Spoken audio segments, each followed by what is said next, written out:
رحم الله من قرأ الفاتح. بسم الله الرحمن الرحيم. الحمد لله رب العالمين الرحمن الرحيم مالك يوم الدين إياك نعبد وإياك نستعين اهدنا الصراط المستقيم صراط الذين أنعمت عليهم غير المغضوب عليهم ولا الضالين. لا حول ولا قوة إلا بالله العلي العظيم. أعوذ بالله من الشيطان اللعين الرجيم. بسم الله الرحمن الرحيم. الحمد لله على ما عرفنا من نفسه وألهمنا من شكره وفتح لنا من أبواب العلم بربوبيته ودلنا عليه من الإخلاص له في توحيده وجنبنا من الإلحاد والشك في أمره حمدا لا منتهى لحده ولا حساب لعدده ولا مبلغ لغايته ولا انقطاع لعمده والصلاة والسلام والتحية والإكرام على خير خلقه وأشرف بريته وحامل وحيه ومبلغ رسالاته سيد المرسلين خاتم النبيين أبي القاسم محمد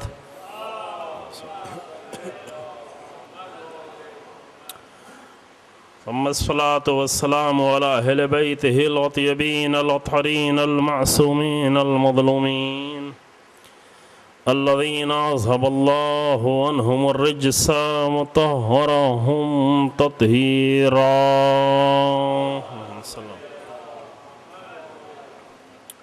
ولعنة الدائمة الباقية على أعدائهم أجمعين.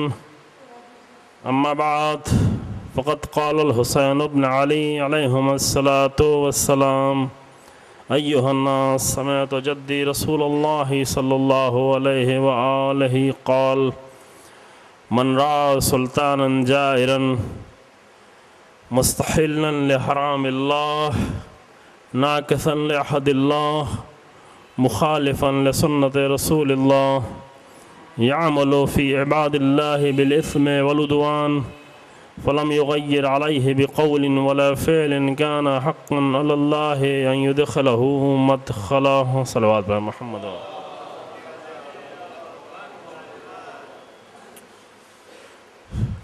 فرزند رسول حضرت سید الشہداء امام حسین علیہ السلام کے کلام سے جو حدیث پیغمبر اکرم صلی اللہ علیہ وآلہ وسلم کی محمد صلی اللہ علیہ محمد وآلہ کہ جس میں رسول اللہ نے ہر زمانے کے لیے اور ہر دور کے لیے کچھ حقیقتوں کی طرف اشارہ کیا اور معیار قائم کیا کہ جس کا ترجمہ آپ کی خدمت میں پیش کیا جاتا رہا کہ تین گروہ جو کل آپ کے سامنے پیش کیے اس میں ایک گروہ ہوتا ہے جو آ کر حق کے لیے، دین کے لیے، حقیقت کے لیے، کلمہ حق کی سربلندی کے لیے باطل کے مقابلے میں، ظلم کے مقابلے میں کوشش کرتا ہے اور وہ کوشش بڑھتے بڑھتے جہاد اور شہادت کی منزل تک پہنچ جاتی ہے. اس جہاد اور شہادت کا سب سے بلند اور عظیم نمونہ وہ میدان کربلا ہے جو ہمیں راہ خدا کی کوشش کی معراج نظر آتی ہے میدان کربلا میں. اگرچہ میدان کربلا میں جو لوگ شریک ہیں، جو لوگ اس مبارزے میں کہ جو جنگ ہے اور جو مبارزہ ہے حق و باطل کے درمیان جو معرکہ ہے، اس میں تعداد کے لحاظ سے دیکھا جائے تو بہت بڑا ڈیفرنس ہے، بہت بڑا فرق ہے. لیکن یہ کہ حق کی راہ میں تعداد کی فکر نہیں کی جاتی۔ کربلا نے ایک بہت ہی عظیم جو نمونہ قیامت تک کے لیے دیا ہے وہ یہ ہے کہ حق کے لیے جب کوشش کی جائے تو وہاں پر یہ اہمیت نہیں رکھتا کہ کتنے لوگ ہیں ساتھ میں، تعداد کتنے زیادہ لوگوں کی ہے، حمایت کرنے والے کتنے ہیں، اسلحہ کتنا ہے، افراد کتنے ہیں، نہیں، چند بوڑھے اور جوانوں کو لے کر بھی پورے وقت کی حکومت اور ملک کے سامنے اور اتنی بڑی حکومت کے سامنے حسین ابن علی نے کھڑے ہونے کا طریقہ بتایا، جس کے بہت سارے نمونے اور بھی تاریخ میں موجود ہیں اور بعض جگہوں پر وہ نمونے پیش کیے گئے۔ قرآن نے بھی اس کا نمونہ پیش کیا ہے کہ کس طریقے سے مثلاً اصحاب کہف کہ جن کے چند جوان، اصحاب کہف کی تعداد جو ہے قرآن نے حتمی طور پر بیان نہیں کی ہے، اختلاف بھی بیان کیا ہے۔ کچھ لوگ کہتے ہیں کہ 5 تھے، کچھ لوگ کہتے ہیں 6 تھے، کچھ لوگ کہتے ہیں 7 تھے۔ تعداد اتنی اہم بھی نہیں ہے، مگر یہ ہے کہ جتنے بھی تھے 10 سے کم تھے۔ آخری تعداد جو بیان کی گئی وہ 8 لوگوں کی تعداد بیان کی گئی، 7 یا 8 لوگ۔ یہ 7-8 جوان اپنے نہ صرف یہ کہ اپنے ملک کی حکومت بلکہ اس زمانے کی سب سے بڑی ایمپرر، سب سے بڑی حکومت کہ جو روم اور اٹلی سے چلائی جاتی تھی، جس میں پورا یوروپ اور مشرقی دنیا بھی بہت زیادہ اس کے انڈر میں تھی، اتنی بڑی حکومت کے سامنے کلمہ توحید اور حق بیان کرنے کے لیے صرف 5-6-7 جوان کھڑے ہو گئے کہ جس کا ان کو نہیں معلوم، انہوں نے یہ نہیں سوچا تھا کہ جنگ کرنی پڑے گی یا لڑائی لڑنی پڑے گی، نہ جنگ ہوئی نہ جنگ لڑائی لڑنی پڑی۔ ہاں اتنا سوچ رکھا تھا کہ اس راہ میں اگر آواز اٹھائی گئی تو ممکن ہے اپنی جان دینا پڑے، جان دینے کی حد تک کم سے کم انہوں نے طے کر رکھا تھا۔ اصحاب کہف کا واقعہ جو قرآن میں تفصیل سے بیان کیا گیا، سورہ کہف، اسی واقعے کی بنیاد پر ایک سورہ کا نام ہی سورہ کہف ہے اور بہت ہی عظیم واقعہ ہے۔ کبھی انشاءاللہ فرصت ہو تو اسی تفصیل کو بیان کیا جائے۔ البتہ ابھی الحمدللہ اس زمانے میں ایک اچھا کام جو ہو رہا ہے کہ بہت سارے تاریخی قرآنی واقعات کو اور بہت سارے اسلامی واقعات کو ابھی فلمایا جا رہا ہے اور بہت اچھے سیریل کے شکل میں۔ اصحاب کہف کا واقعہ تقریباً شاید 20-22 سال پہلے یہ جو ہے آ چکی، شاید آپ میں سے بعض لوگوں نے دیکھا ہو، اور اگر نہ دیکھا ہو تو دیکھ سکتے ہیں۔ اچھا ہے زمانے کا اندازہ کرنے کے لیے اصحاب کہف کی داستان جو ابھی سیریل کی شکل میں بھی موجود ہے، کہ البتہ سیریل میں جتنا ایک آدمی سمجھتا ہے اتنا بیان کرتا ہے، اور بھی اس میں ممکن راز چھپے ہوئے ہوں، لیکن پھر بھی انہوں نے بہت زیادہ زحمتیں کی جو یہ بنایا۔ یعنی چند جوان آ کر وہ حالات، وہ دقیانوس اور دوسرے مملکتیں اور بڑی مملکت اور سب سے بڑی ایمپیرر اس زمانے کی اور سب سے بڑی حکومت اور ساری حکومت کے مقابلے میں کھڑے ہوتے ہیں کلمہ توحید کو بیان کرنے کے لیے، اور یہ جانتے ہوئے کہ یہ کلمہ اگر بیان کیا جائے گا، یہ حق اگر بیان کیا جائے گا تو ممکن ہماری جانیں چلی جائیں، ممکن ہمیں قتل کر دیا جائے۔ کم سے کم سزا اس دور کی ایسے جرم کی کم سے کم سزا یہ تھی کہ انسان کو قتل کر دیا جائے، ورنہ سزائیں اور بھی تھیں۔ سزائیں تھیں کہ انسان کو صلیب پہ لگا کر نیچے سے آگ جلا دی جائے، لٹکا دیا جائے، زندہ جلا دیا جائے، ہاتھ پیر میں کیلے ٹھوک کر انہیں زندہ چھوڑ دیا جائے کہ دھیرے دھیرے دھیرے دھیرے چند دن میں مرتے مرتے مر جائیں۔ بہت ساری سزائیں تھیں۔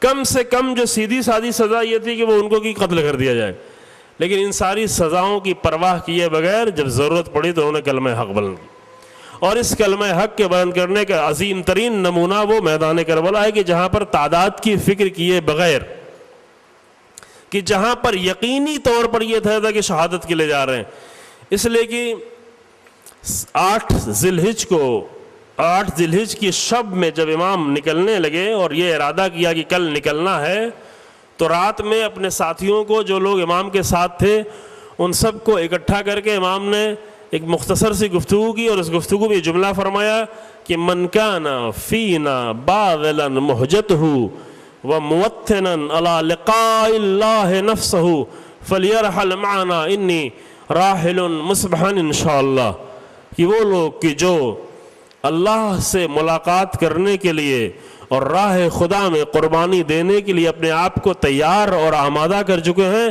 وہ میرے ساتھ چلنے کے لیے تیار ہو جائے۔ میں صبح نکلنے والا ہوں، انی راحل مصبحا، میں آج کی صبح میں نکلنے والا ہوں، لیکن میرے ساتھ وہ چلے کہ جو موطنا علی لقاء اللہ نفسہ باذلا محجتہ، جو جان دینے کو بھی تیار ہے اور اللہ سے ملاقات کرنے کی آرزو بھی رکھتا ہے۔ تو یہ پہلے سے سب کو معلوم تھا کہ جا رہے ہیں کم سے کم وہ لوگ جن کو آخری تک رکنا تھا۔ جو میں نے آپ سے عرض کیا کہ بعض لوگ یہ سوچ کے امام کے ساتھ ساتھ ہو گئے تھے کہ چلو امام جا رہے ہیں، امام کے ساتھ چلیں گے، امام حکومت کریں گے، امام کی حکومت ہوگی کوفے میں اور امام کوفے کی طرف جا رہے ہیں، امام حکومت کریں گے تو ہمیں بھی کچھ مل جائے گا، کوئی اختیار مل جائے گا، کوئی عہدہ مل جائے گا، کوئی منصب مل جائے گا۔ ایسے لوگ بھی چلے امام کے ساتھ، لیکن وہ لوگ کی جو امام کے اس کلام کو سن کر اور امام کو امامت کی نگاہ سے دیکھتے ہوئے، امام جو بھی بولتا ہے فقط حق بولتا ہے اور حق کے سوا کچھ نہیں بولتا، وہ جو امام کے ساتھ چلے وہ یہ طے کر کے چلے کہ امام کے ساتھ چلنا ہے یعنی شہادت کے لیے چلنا ہے، یقینی طور پر شہادت کے لیے چلنا ہے۔ کتنے لوگ؟ تعداد ان کی مختصر، جو آ کر کربلا میں بہت مختصر تعداد رہے گی۔ تو حق کی راہ میں ایک یہ بہت بڑا مطلب ہے جو ہم ابھی جلدی سے کہہ کر گزر جا رہے ہیں، اور ابھی اس کو ہم زیادہ نہیں چھیڑیں گے کہ حق بات بیان کرنے کے لیے کبھی بھی اس بات کا انتظار کرنے کی ضرورت نہیں ہے کہ ہماری حمایت کرنے والوں کی تعداد کتنی ہے، یا ہم کیا ہیں، یا ہماری تعداد کیا ہے۔ کربلا کا ایک بہت ہی بڑا ورق اور ایک بہت ہی اہم، ابھی اس کے پہلے بنگلور میں کشرا تھا، وہاں پر گفتگو ہو رہی تھی اسی موضوع پر کہ کربلا، کتاب کربلا کے کچھ ورق، جو کتاب کربلا کے ہزاروں ورق ہیں، اور وہ ہزاروں ورق میں ہم نے ابھی صرف چند ورق مصائب کے پڑھے ہیں اور کچھ ورق اور بھی پڑھے ہیں، لیکن بہت سارے ورق ابھی باقی ہیں۔ ایک کتاب کربلا کا اہم ورق یہ ہے کہ کتاب کربلا میں یہ ورق کھلتا ہے کہ جہاں پر حق کی حمایت میں اور حق کے لیے کھڑے ہونے میں کبھی تعداد اور اسلحہ اور طاقت نہیں دیکھا جاتا، لیکن فقط حق کو دیکھا جاتا ہے اور حق کے لیے اٹھا جاتا ہے۔ یہ بہت ہی اہم مسئلہ ہے، ہم ابھی یہاں پہ اس کو زیادہ کھول نہیں رہے ہیں کہ سب سے بڑی رکاوٹ انسان کے سامنے یہ ہوتی ہے کہ میں کیا کروں، تنہا ہاں۔ کچھ محاورے بھی ہیں ہمارے درمیان میں، پتہ نہیں آپ کے یہاں بولے جاتے کہ نہیں۔ مثلا ایک محاورہ ہے کہ اکیلا چنا بھاڑ نہیں پھوڑتا، ہے آپ کے بولا جاتا ہے؟ پتہ نہیں محاورہ بولا جاتا ہے کہ نہیں؟ یعنی چونکہ چنا جو ہے پہلے بھنا جاتا تھا تو جب زیادہ ہوتا تھا ممکن ہے وہ پھٹے اور پھیلے اور ادھر ادھر بکھرے، لیکن اگر ایک چنا ہو کتنا بھی پھوٹے گا تو کیا کرے گا؟ ایک محاورہ غلط محاورہ۔ چنے کے لیے یہ محاورہ ٹھیک ہے، لیکن انسان کے لیے محاورہ یہ ٹھیک نہیں ہے۔ تو جنوب آپ نے چنا سمجھ رہے ہیں نا، چنا تو جانتے ہیں نا، چنے کے لیے ٹھیک ہے، ہاں ایک چنا کچھ نہیں کر پائے گا، ادھر ادھر بکھر جائے گا، لیکن انسان کے لیے محاورہ صحیح نہیں ہو سکتا، کیونکہ ایک انسان ابراہیم آ کر پورے تاریخ کو بدل سکتا ہے۔ ایک پیغمبر اکرم صلی اللہ علیہ وآلہ وسلم کی ذات، اللہم صلی علی محمد۔ بہت سارے محاورے ہمارے درمیان میں رائج، غلط محاورے ہیں۔ شاید آپ کی اسی ملتا جلتا کوئی محاورہ ہو کہ ایک آدمی اکیلے تنہا کیا کرے گا، اکیلا کیا کر سکتا ہے۔ ہاں یہ باتیں دوسری چیزوں کے بارے میں کہی جا سکتی، لیکن انسان کے بارے میں نہیں کہی جا سکتی۔ انسان عام طور سے اس تاریخ میں جو بڑے کام کیے گئے ہیں وہ عام طور سے ایک انسان نے کیا ہے، اس کو آپ جا کر مطالعہ کر سکتے ہیں۔ اکیلے انسانوں نے تاریخ کے رخ کو بدلا ہے۔ رسول اللہ کی ذات نے آ کر کس طرح پوری تاریخ کے رخ کو بدل دیا، تاریخ تبدیل ہو گئی، پوری تاریخ۔ ہم شاید آپ کے بعد میں بیچوں، ہمارے موضوع میں بھی یہ ملتی ہوئی بات ہے، عرض کریں گے کہ اسلام کی نگاہ میں ہے کیا، بعثت کیا ہے۔ رسول اللہ کی بعثت نے آ کر انسانیت کے رخ کو کس طرح سے بدل دیا، کس انسان کو کیا انسان بنا دیا۔ رسول اللہ کی بعثت کے پہلے کا انسان کیا ہے اور بعثت کے بعد کا انسان کیا ہے۔ اگر اس بات پر ریسرچ کی جائے اور بڑے پیمانے پر ریسرچ کی جائے، یہ جو ایک بہت ضروری موضوع ہے کہ کیا انسان ہوا ہے، اگر ایک ذات نے کتنا انسان کو تبدیل کر دیا۔ لہذا انسانوں کی حد تک یہ مسئلہ بالکل صحیح نہیں ہے، قابل قبول نہیں ہے۔ ایک انسان ہی بہت کچھ کر سکتا ہے۔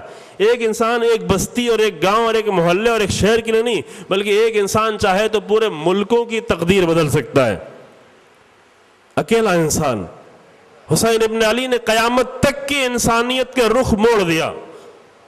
ہمارے زمانے کا نمونہ امام خمینی کی ذات، انہوں نے آ کر راہ حسین ابن علی پہ چل کر پورے تاریخ کا رخ موڑ دیا، جو ممکن ابھی ہم کو اتنا زیادہ نظر نہ آ رہا، لیکن شاید یہ 50 سال بعد 100 سال بعد بہت اچھے انداز سے نظر آنا شروع ہو جائے کہ ایک عمل کے ذریعے سے کتنا تاریخ کا رخ موڑ دیا گیا.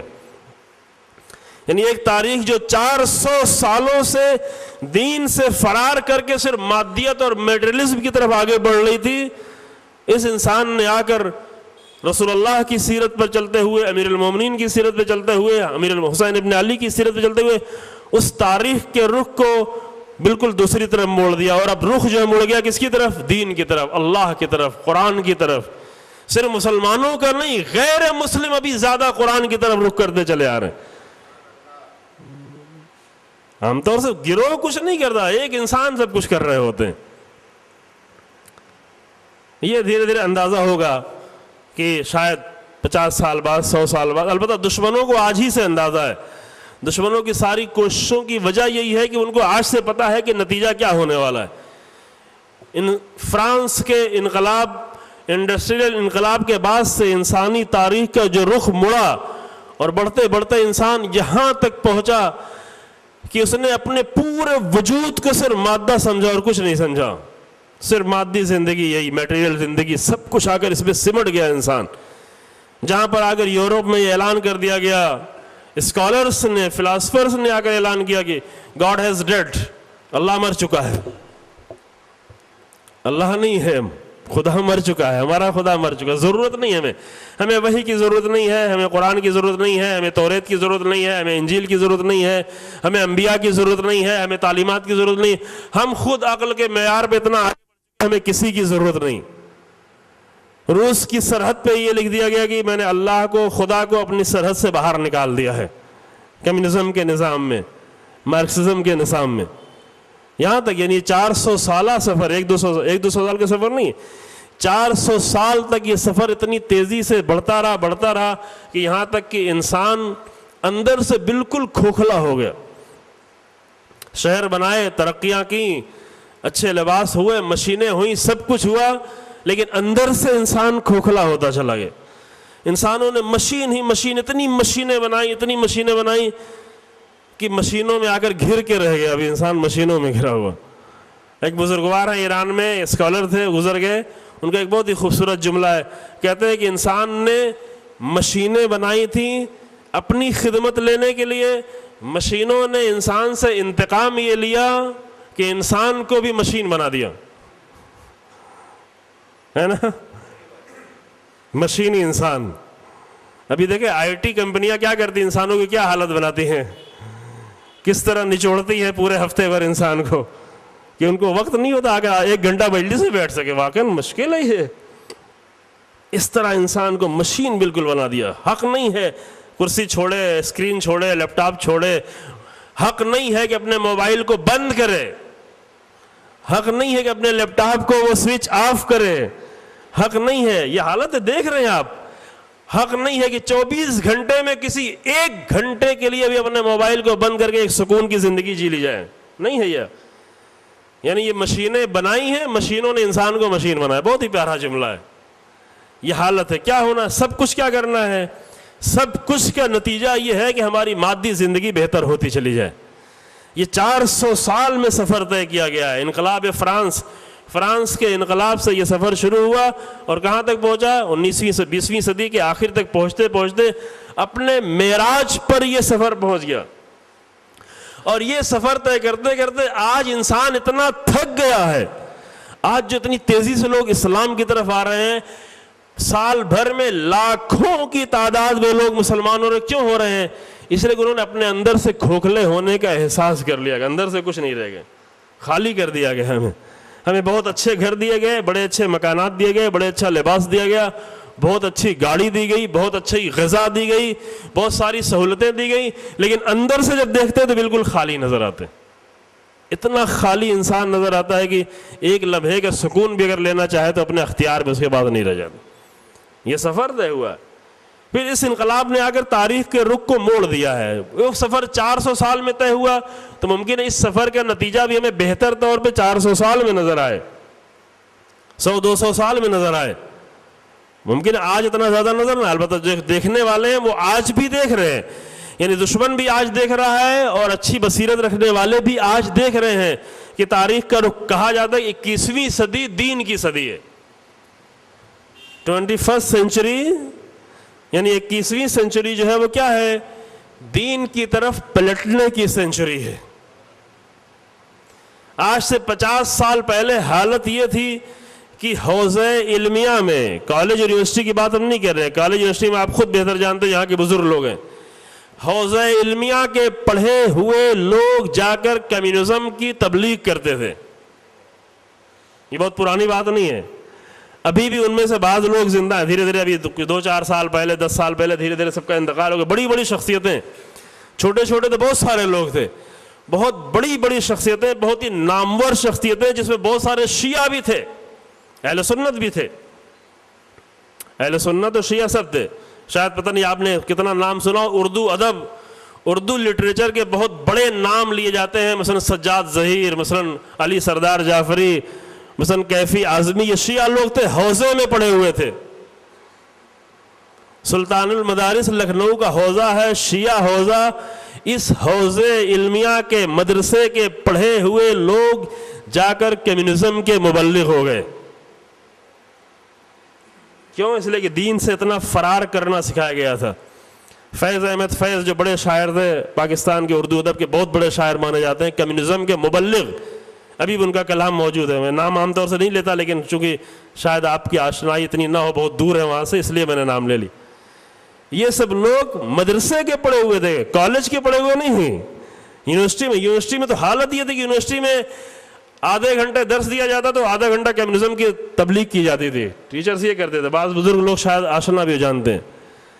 یعنی دین سے اس قدر فرار، دین سے اتنی دوری کا زمانہ تھا. آج کے جوان شاید اس کو سمجھ بھی نہ پائیں، چونکہ آج کے جوان متوجہ ہے، مسجدوں کی طرف ہے، نمازوں کی طرف ہے، دین کی طرف ہے، عزاداری کی طرف ہے، دین سے ان کو عشق ہے. کیوں یہ سب کیوں ہوا؟ اس لیے کہ بیچ میں ایک انقلاب آیا، اس انقلاب نے آ کر تاریخ کا رخ دوبارہ موڑ دیا. ہمیں کسی ملک سے کچھ لینا دینا نہیں ہے کہ آپ کا ایران کا انقلاب. امام خمینی رحمۃ اللہ بہت ہی سختی سے منع کرتے تھے اس انقلاب کو ایران کا انقلاب نہ کہا جائے، کیونکہ آئیڈیالوجی کسی ملک کی نہیں ہوا کرتی، آئیڈیالوجی ہمیں ہر جگہ کی ہوا کرتی ہے. اسلام آیا تھا عرب میں، لیکن اسلام عرب والوں کے لیے نہیں تھا. تو فرمایا آپ نے، کربلا واقع ہوئی عراق میں، لیکن کربلا صرف عراق والوں کے لیے نہیں ہے. جو بھی کربلا کو آ کر کربلا کی آئیڈیالوجی لیتا چلا جائے، نتیجہ اس کا دیکھتا چلا جائے. اسی طرح یہ انقلاب بھی جو آیا، یہ آیا تھا اگرچہ ایک ملک میں، ایک ایران میں.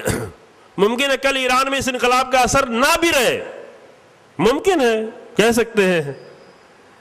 پھر بھی جو آئیڈیالوجی وہاں پر زندہ کی گئی اور جو آ کر اسلام اور شیعت کا صحیح چہرہ پیش کیا گیا، ایران میں نہ بھی ہو تو بھی وہ ہمارا حق ہے، کیونکہ ہمارے لیے ہے وہ.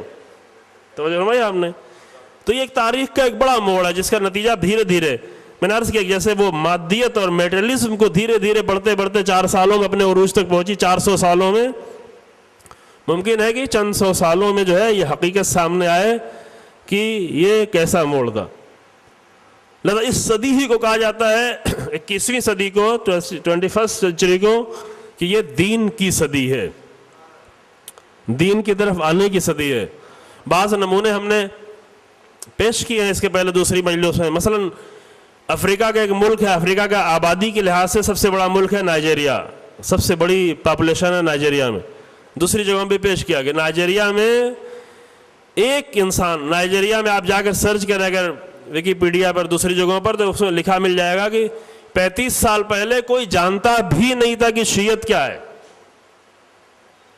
شیعت کے بارے میں کسی کو خبر نہیں تھی. جو نائجیریا میں بہت بڑی تعداد مسلمانوں کی ہے، کرسچنس بھی ہیں لیکن میجارٹی میں مسلمس ہیں. مسلمس کی تعداد بہت بڑی ہے، لیکن اتنی بڑی مسلمان تعداد ہونے کے باوجود بھی کسی کو خبر ہی نہیں تھی کہ وہاں پر شیعہ بھی رہتے ہیں یا شیعہ ہیں. وہاں شیعہ تو نہیں تھے، یہ بھی نہیں جانتے تھے کہ شیعہ کہیں اور بھی رہتے ہیں، نہیں خبر تھی لوگوں کو. پہلے زمانے میں تو 35 سال پہلے تو یہ اتنا سوشل میڈیا اور انٹرنیٹ یہ ساری چیزیں نہیں تھی، کسی کو خبر یہ سب نہیں تھی، نہیں پتا تھا.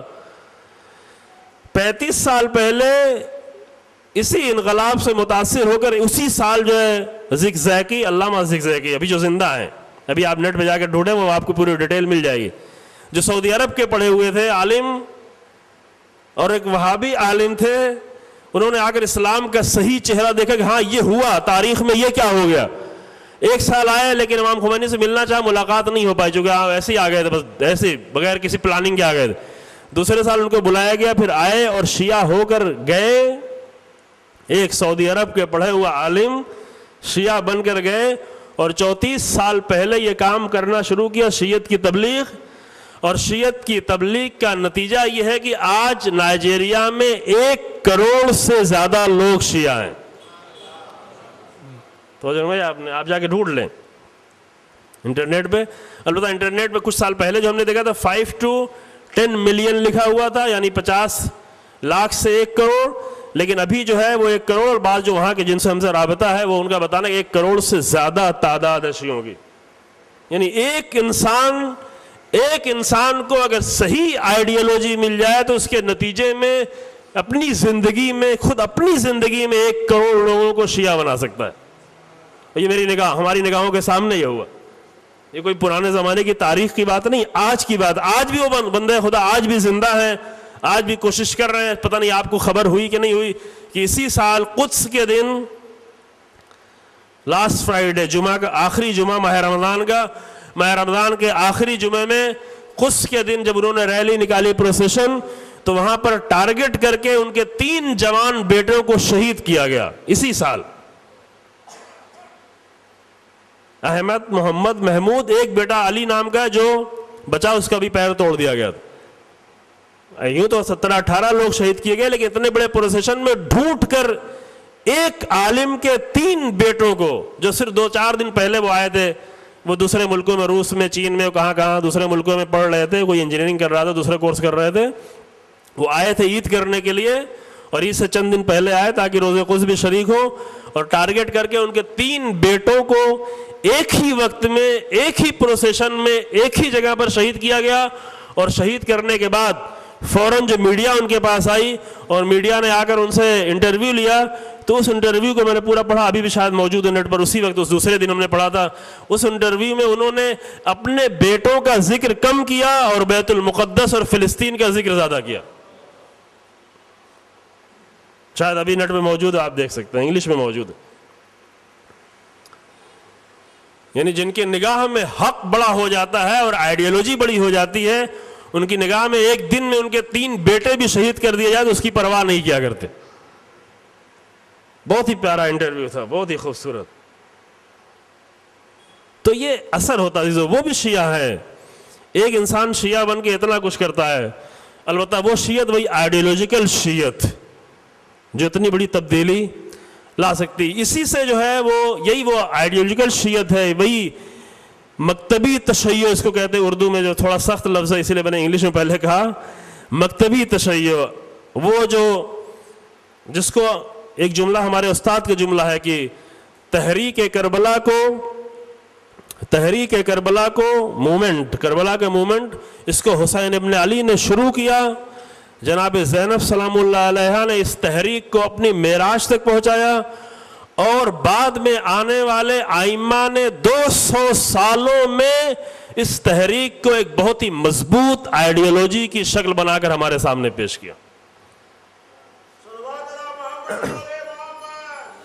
اللہم صلی علی محمد و آل محمد۔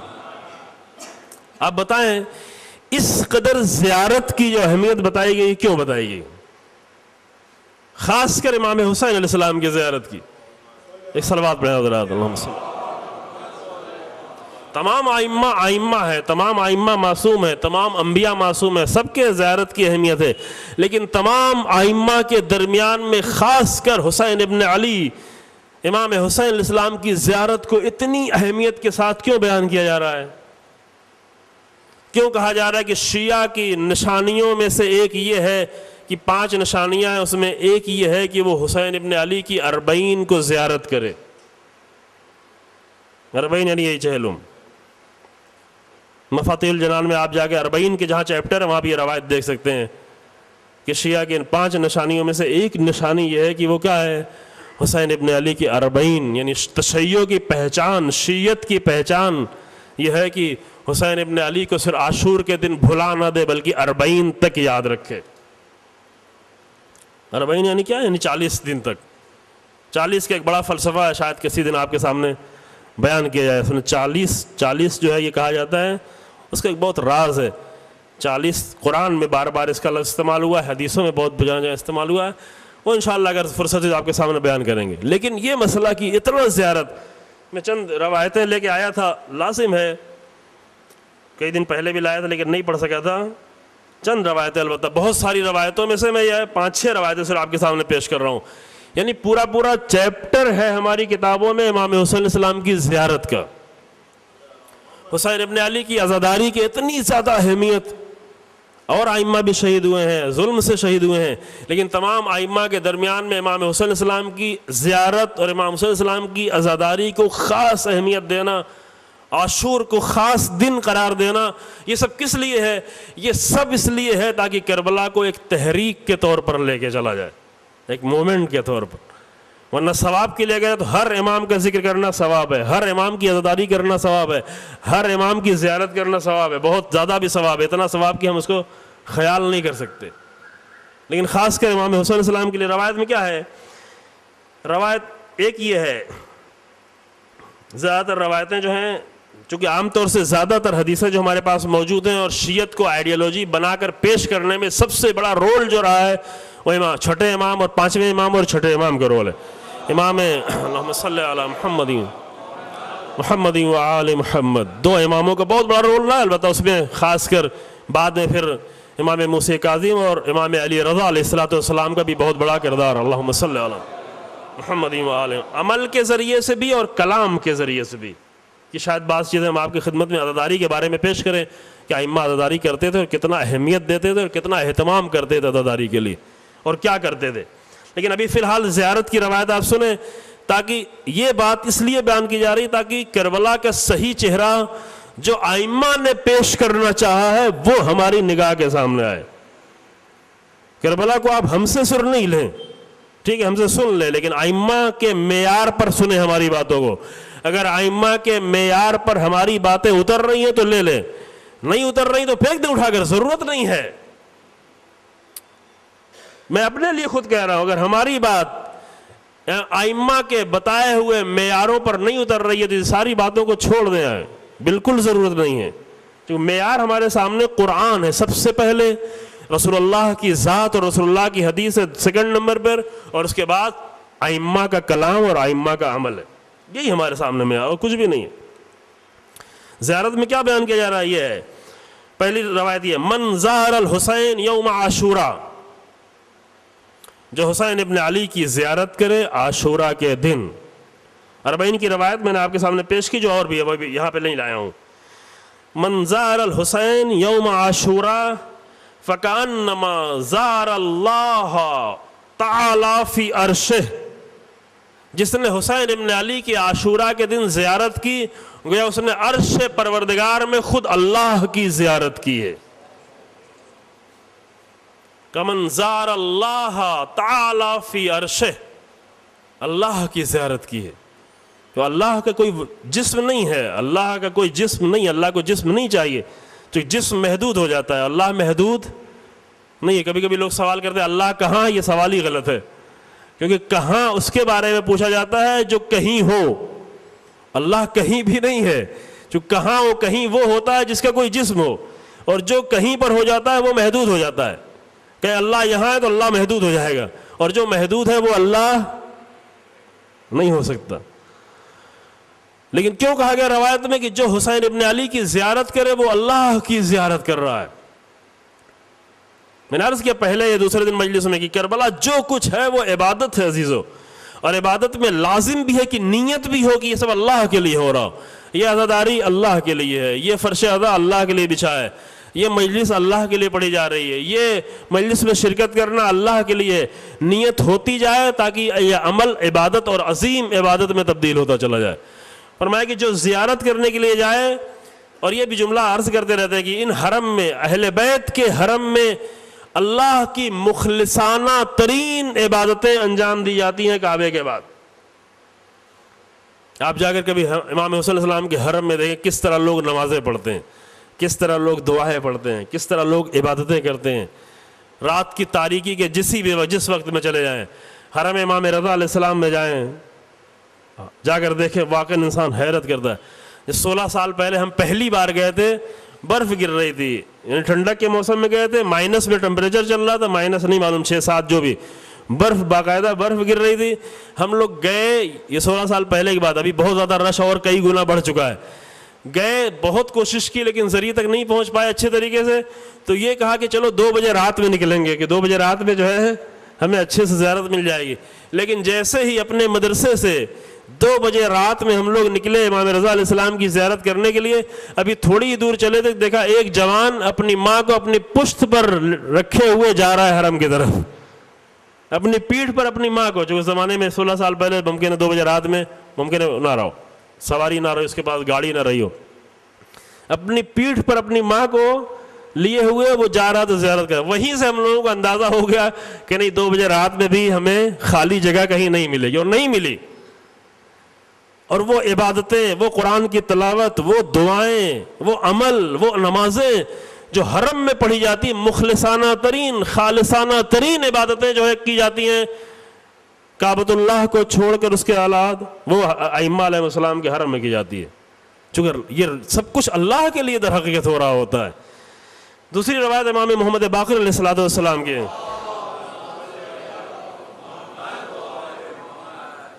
فرمایا کہ من زار الحسین فی لیلۃ نصف من شعبان, جو نصف شعبان بھی بہت ہی عظیم رات ہے, 15 شعبان کی شب پہلے ہی سے بہت ہی عظیم شب تھی, پھر امام زمان کی ولادت کی بنیاد پر اس کی عظمت اور زیادہ بڑھ گئی, اس کی شان و شوکت اور بڑھ گئی. یعنی کہ امام زمان کی ولادت کے بعد یہ رات عظیم ہوئی, نہیں پہلے ہی سے یہ رات عظیم تھی. حتیٰ روایتوں میں یہاں تک ملتا ہے کہ شب قدر کے بعد سب سے بڑی رات اگر کوئی ہے تو وہ نیمہ شعبان کی 15 شعبان کی شب ہے, یہ جس میں پوری رات عبادتوں کے لیے ہے اور عمل کا انجام. امام فرماتے ہیں کہ من زار الحسین فی لیلۃ نصف من شعبان غفرت لہ ذنوبہ, جو 15 شعبان کو جا کر حسین ابن علی کی زیارت کرے اس کے سارے گناہ معاف کر دیے جاتے ہیں, گناہ معاف ہو جاتے ہیں. ابھی ہم آپ کے سامنے بیان کریں گے کیوں گناہ معاف ہونے کی وجہ کیا ہے, کیسے گناہ معاف ہوتے ہیں.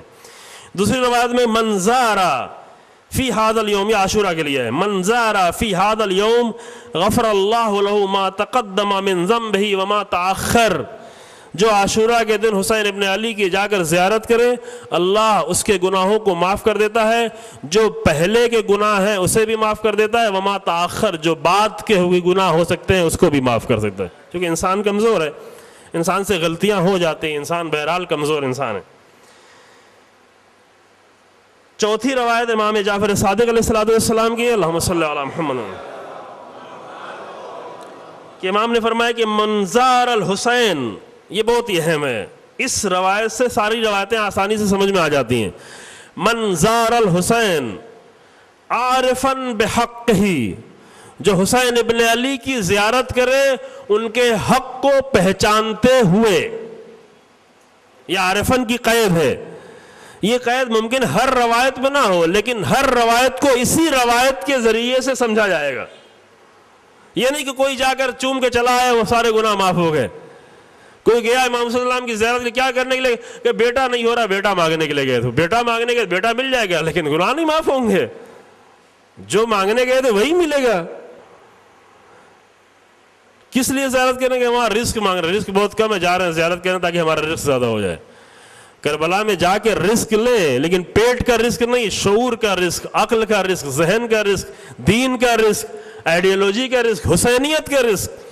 سب سے بڑا رزق جو کربلا میں رکھا گیا ہمارے لیے کون سا رزق ہے, حسینیت کا رزق. وہاں سے حسینیت لے کر انسان آئے, اور یہ عظیم رزق ہے. ہم رزق کو عام طور سے جب بھی رزق کا لفظ استعمال ہوتا ہے کیا سمجھتے ہیں, یعنی کھانا, یہی سمجھتے ہیں نا. جبکہ ہم دعاؤں میں کیا کہتے ہیں, دعاؤں میں کہتے ہیں اللہم ارزقنا زیارت الحسین, کہتے ہیں نا, اللہم ارزقنا زیارت الحسین, یعنی کیا, یعنی اے میرے اللہ مجھے حسین ابن علی کی زیارت کا رزق عطا فرما، اللہم ارزقنا، ہے نا۔ ماہ رمضان کی دعاؤں میں کئی جگہ یہ دعا آئی ہے، جتنی دعائیں تقریباً اکثر دعاؤں میں ماہ رمضان کی اللہم ارزقنا حج بیتک الحرام، آپ لوگوں کو یاد ہوگا، اتنی بار بار یہ دعا پڑھی جاتی ہے، رات کی دعا میں ہے، سحر کی دعا میں ہے، دن کی دعا میں ہے، دعا ابو حمزہ سمالی میں ہے، کئی دعاؤں میں یہ بار بار جملہ ہے اللہم ارزقنا حج بیتک الحرام، اے میرے اللہ تو مجھے رزق دے، کون سا رزق دے؟ حج کا رزق عطا کر، جو حج کا رزق پیٹ کے رزق سے بہت بڑا رزق ہے۔ اللہم ارزقنا شفاعت الحسین، اللہم ارزقنا عرفان الحرمہ وبعد المعصیہ، یہ سب رزق ہے، رزق کے میدان بہت ہی بڑا ہے۔ یہاں پہ امام کیا فرماتے ہیں؟ امام فرماتے ہیں جو بھی امام کے حق کو پہچانتے ہوئے امام کی زیارت کرے تو کتب اللہ لہ ثواب الف حجۃ مقبولہ، اللہ اس کے لیے 1000 مقبول حج کا ثواب لکھتا ہے۔ مقبول حج جان ہے یعنی ایسا حج جو قبول ہو، ہر حج کی گارنٹی نہیں ہے کہ قبول ہو گیا، لیکن امام نے فرمایا کہ جو امام کی زیارت امام کی معرفت کے ساتھ کرے تو اللہ اس کے لیے 1000 قبول شدہ مقبول حج کا اجر لکھتا ہے، وَأَلْفَ عُمْرَةٍ مَقْبُورَةٍ 1000 عمرے کا، اور وہ بھی مقبول عمرے کا اجر، وَغَفْرَ اللَّهُ مَا تَقَدَّمَ مِنْ ذَنْبِهِ وَمَا تَأَخَّرَ، اور پہلے کی بھی سارے گناہ معاف کر دیتا ہے، بعد کے بھی سارے گناہ معاف کر دیتا ہے۔ یہ روایتیں کوئی ایک دو روایت نہیں ہیں، اسی طرح روایتیں ہیں شعبان رجب کے لیے زیارت کرنا امام کی، شعبان میں زیارت کرنا امام کی، عید کے دن، یعنی عید کے دن ہے لیکن زیارت امام حسین پڑھی جائے، ہے نا، حتیٰ زیارت کرنے جو نہیں جا پائے ہر اہم عمل میں لا کر زیارت امام حسین رکھی گئی۔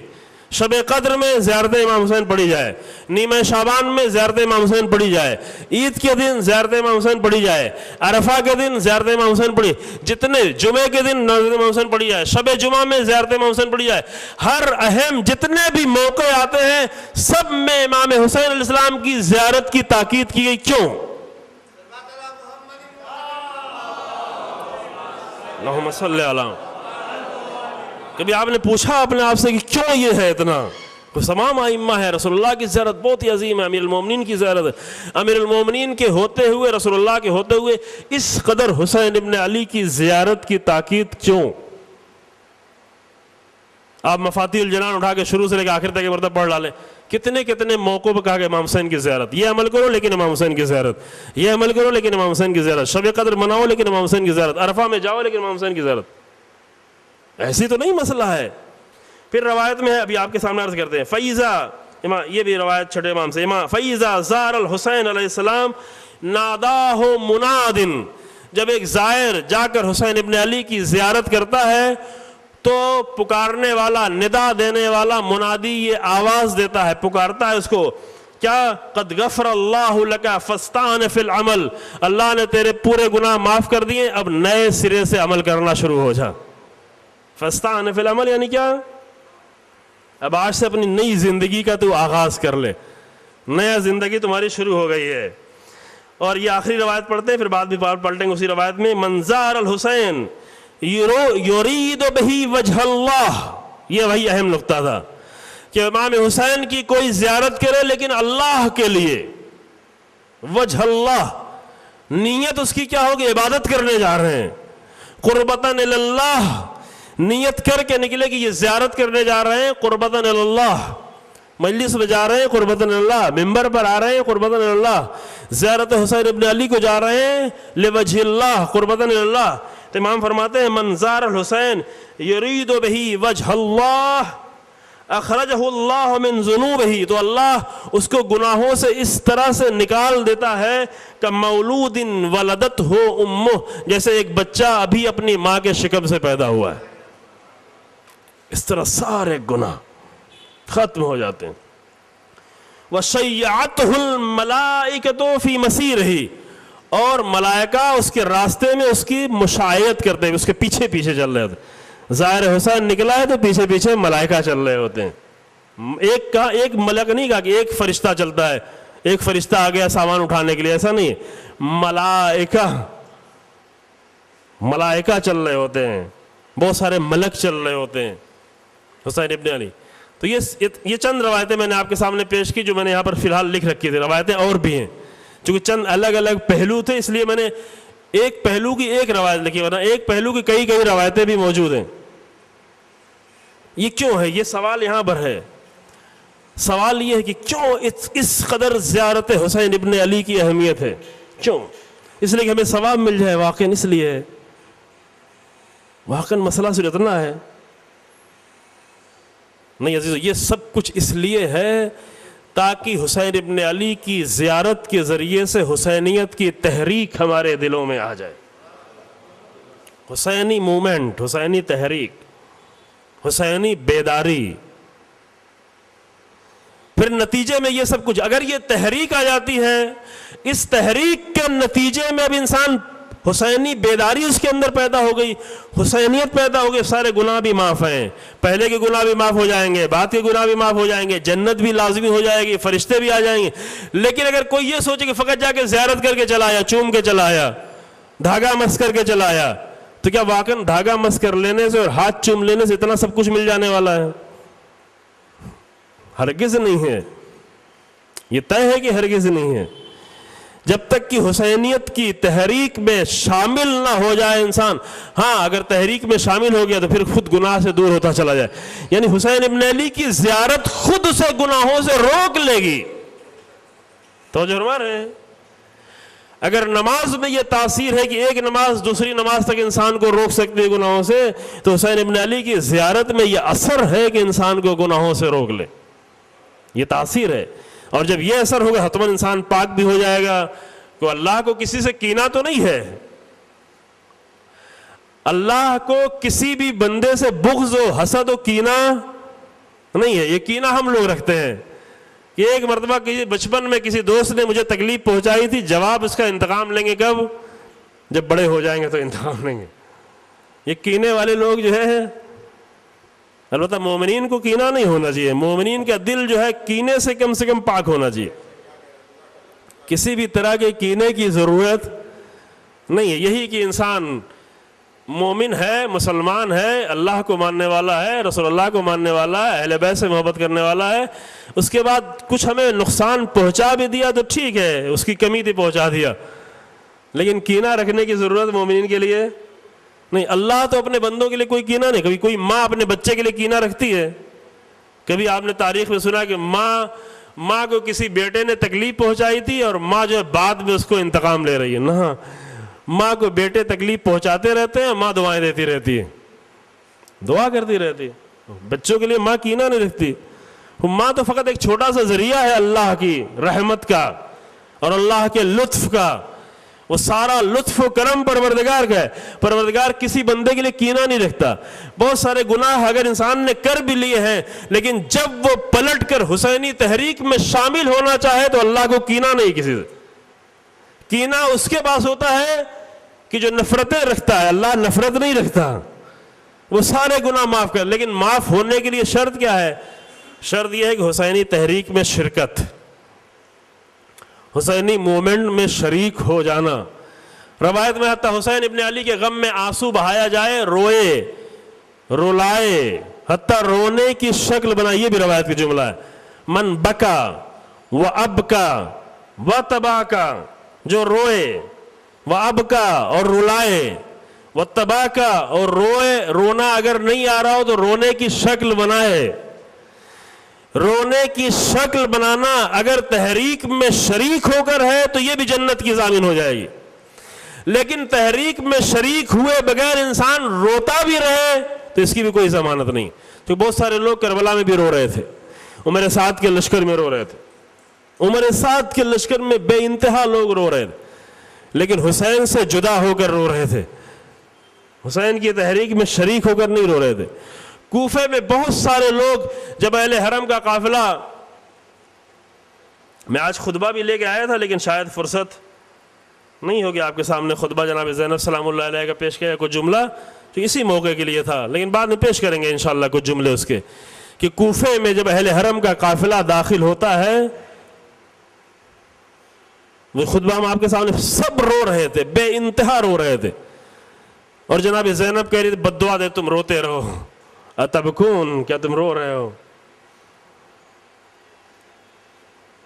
فبکوا کثیرا وضحکوا قلیلا، تم زیادہ رو اور تمہیں ہنسنا کم نصیب ہو۔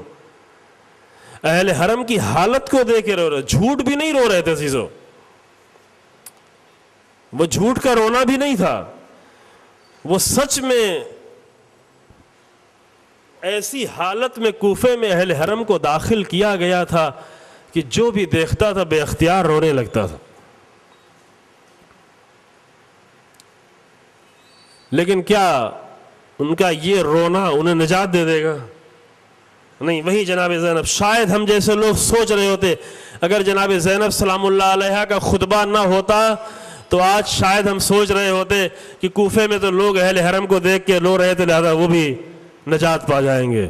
نہیں، جناب زینب نے وہی ان کو روتے ہوئے، ان کو روک کر آپ کے سامنے پیش کریں انشاءاللہ کل یا پرسوں، وہی روک کر فرمایا کہ تم رو رہے ہو، تمہارے رونے پر لعنت ہو، تم کیا رو رہے ہو؟ یعنی حسین ابن علی کو تنہا چھوڑ کے رو رہے ہو تو کیسا رونا ہے؟ آج بھی نہیں آ رہے ہو، ٹھیک ہے میدان کربلا میں حسین ابن علی کو چھوڑ دیا، لیکن آج اہل حرم کو تو اونٹوں پہ سوار دیکھ رہے ہو، آج بھی اس مومنٹ میں تم شریک ہونے کو تیار نہیں ہو، تو کیسا رونا ہے؟ اللہ فرمائے فبکوا کثیرا وضحکوا قلیلا، تم زیادہ رو، کثرت سے رو، زیادہ روتے رہو، ہمیشہ رو، تمہیں ہنسنا نصیب نہ ہو۔ لہذا رونا بہت ہی محترم ہے اگر حسینی تحریک میں شریک ہو کر رویا جائے۔ رونا نہیں آ رہا ہے، اگر صرف رونے کی شکل بنا لی جائے تو یہ رونے کی شکل بنانا بھی محترم ہے، کیونکہ حسین ابن علی کی تحریک میں شریک ہو کر رو رہا ہے انسان اور رونے کی شکل بنا رہا ہے، لیکن حسینیت کی تحریک میں شریک ہو کر نہیں، فقط آ کر رو کر چلا گیا، حسینیت کو چھوڑ کر چلا گیا، رخصت ہو کے چلا گیا، تو یہ رونا ممکن ہے کوفے کے رونے جیسا ہو جائے۔ اللہ اکبر۔ چونکہ بعد میں بھی مجلس ہے اور وقت بھی ایسے بھی انشاءاللہ پھر بعد میں اور آپ کی خدمت میں عرض کیا جائے گا، حتماً وہ خطبہ کم سے کم بی بی کے وابین آ کر ان کے پورے چہرے کو کیا بتایا، کیا خطبہ دیا ہے، نہیں معلوم کل یا پرسوں پیش کر پائیں آپ کی خدمت میں۔ جب وہ منظر سامنے آیا، کوفے کا منظر، پہلی بار جناب زینب سلام اللہ علیہا نے چند چیزیں ایک ساتھ دیکھی۔ ایک تو دیکھا کہ جس سرزمین پر 20 سال پہلے میرے بابا حکومت کیا کرتے تھے، آج اس سرزمین پر مجھے قیدی بنا کر لایا جا رہا ہے اور لوگ تماشائی بن کے آئے ہوئے، اسیر بنا کر کوفے میں داخل کیا گیا ہے۔ اسیر بنا کر اگر شام میں داخل کیا جاتا تو کہا جاتا کہ یہ سرزمین پہلے ہی سے دشمنوں کی سرزمین تھی، لیکن اسیر بنا کر کوفے میں داخل کیا گیا اور لوگ تماشائی بن کر آئے۔ وہاں پر جناب ام کلثوم نے جب یہ حالت دیکھی تو یہ حالت دیکھ کر فریاد بلند کی۔ یہ جناب ام کلثوم کی فریاد تھی جو بی بی نے بلند کی، یا اہل الکوفہ غضوا ابصارکم الا تستحیون ان تنظروا الی بنات رسول اللہ وہن حواسر، اے کوفے کے لوگوں اپنی آنکھیں بند کر لو، تمہیں شرم نہیں آتی کہ تم آنکھیں کھول کھول کے ہماری طرف دیکھ رہے ہو؟ یہ جناب ام کلثوم کا جملہ ہے، تاریخ کا یہ جملہ محفوظ ہے۔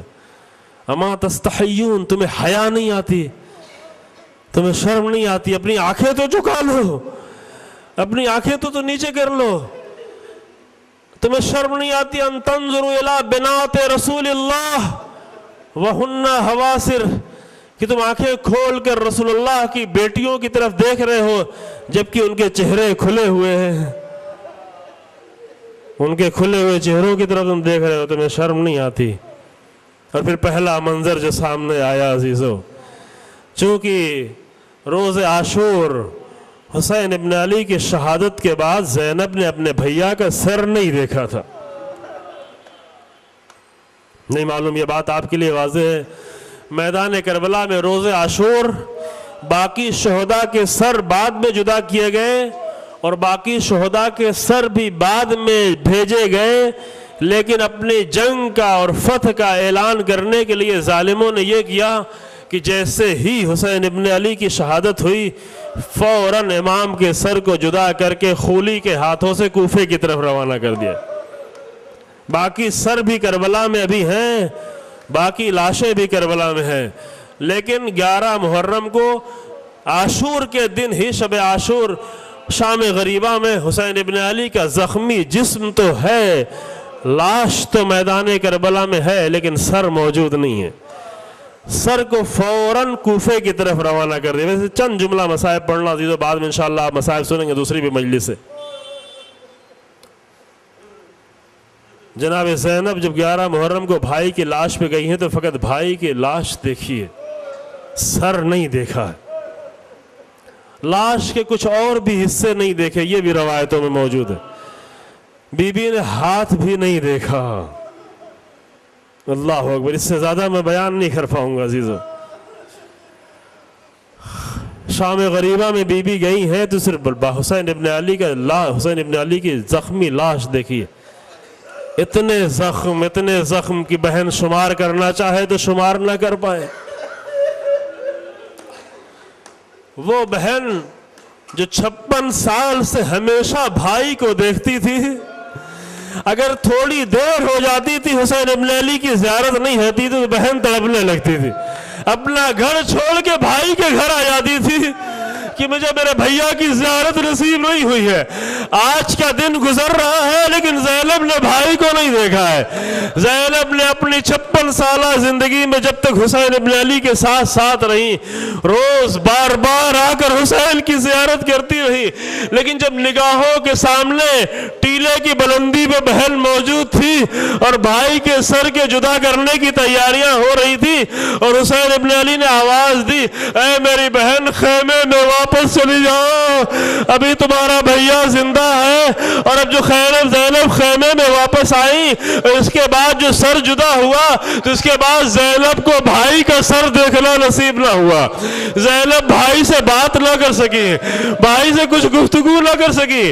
ہاں، جب 11 محرم کو قافلہ چلا اور 12 محرم کو تیزی سے اونٹوں کو دوڑاتے ہوئے یہ 90 کلومیٹر کا فاصلہ طے کیا گیا، اور جب 12 محرم کو کوفے میں اہل حرم کا قافلہ داخل ہوا تو پہلا منظر جو بی بی کو نظر آیا وہ یہ تھا کہ حسین ابن علی کا سر نگاہوں کے سامنے لا کر رکھ دیا۔ بس یہی مصائب تھا عزیزو۔ زینب نے ہمیشہ بھائی کو کس حالت میں دیکھا تھا اور آج زینب اپنے بھائی کو کس حالت میں دیکھی ہے۔ بالوں پر گرد سفر پڑی ہوئی ہے، چہرے پر خون ملا ہوا ہے، نہیں معلوم خود حسین ابن علی کے سر کا خون ہے یا علی اصغر کا خون ہے یا علی اکبر کا خون ہے۔ چہرے کی یہ خونی حالت، گرد سفر بالوں پر، ایسے وقت میں جب بہن نے بھائی کو دیکھا تو آواز دی، یا ہلال لما استتم کمالا، اے میرے چاند ابھی تو کامل ہوا تھا، کیسے تجھے گہن لگ گیا۔ ما ظننت یا شقیق فوادی، اے میرے دل کی ٹھنڈک، میں نے تو یہ سوچا نہیں تھا کہ ایک وقت بھائی کو، بہن کو، بھائی کو اس حالت میں دیکھنا نصیب ہوگا۔ اور یہ دیکھتے دیکھتے زینب پریشان ہو گئی کہ جب بھائی کو بہن کی صورت دیکھی نہیں جاتی تو آخر چھوٹے چھوٹے بچوں کو کیا عالم ہوگا، حسین ابن علی کی بیٹیوں کو کیا عالم ہوگا۔ آگے مڑ کے جو دیکھا، فاطمہ کو دیکھا، رقیہ کو دیکھا، سکینہ کو دیکھا، آواز دی، یا اخی فاطمہ الصغیرۃ کلمھا فقد کاد قلبھا یذوبھا، اے میرے بھیا میرے ہاتھ تو بدھے ہوئے ہیں، ہم آگر سکینہ و فاطمہ کو اپنے سینے سے نہیں لگا سکتے۔ اے بھیا وہی سر سے، نوکے نیزے سے اپنی بیٹی سے چند جملہ بات کر لو، کیونکہ ایسا لگتا ہے کہ فاطمہ کا دل پگھل جائے گا، تمہاری بیٹیاں زندہ نہ رہ پائیں گی۔ اے بھیا، اور جب سید سجاد پہ نظر پڑی تو آواز دی، اے بھیا آؤ سید سجاد کو اپنے سینے سے لگا لو، کہ بولنا چاہتے ہیں تو آواز نہیں نکلتی۔ یہ کوفے کا منظر تھا اور بیویاں تھیں۔ انا للہ و انا الیہ راجعون۔ سيعلم الذين ظلموا أي منقلب ينقلبون ربنا تقبل منا إنك أنت السميع العليم۔ پروردگارہ ہمارے اس مختصر سے اعمال کو قبول فرما۔ پروردگارہ ہمیں تحریک حسین ابن علی میں شریک ہونے کی توفیق عطا فرما۔ پروردگارہ ہمیں کربلا والوں کی راہ پر چلنے کی توفیق عطا فرما۔ پروردگارہ ہمارے ان تمام گناہوں کو معاف کر دے جو اس راہ میں رکاوٹ بن رہے ہوں۔ پروردگارہ ہمیں عشق اہل بیت کے ساتھ زندہ رکھ اور عشق حسین ابن علی کے ساتھ موت نصیب ہو۔ پروردگارہ جو اس دنیا سے گزر چکے ہیں اور ہم سب کو حشر و نشر اہل بیت علیہ السلام کے ساتھ ہو۔ پروردگارہ کلمہ حق کو عزت و سربلندی عطا فرما، کلمہ باطل کو نیست و نابود فرما، علماء حق اور مراجع کرام کی حفاظت فرما، رہبر انقلاب کو عزت و طول عمر عطا فرما، امام زمانہ کے ظہور میں تعجیل فرما اور ہمیں امام کے امان انصار میں شمار فرما۔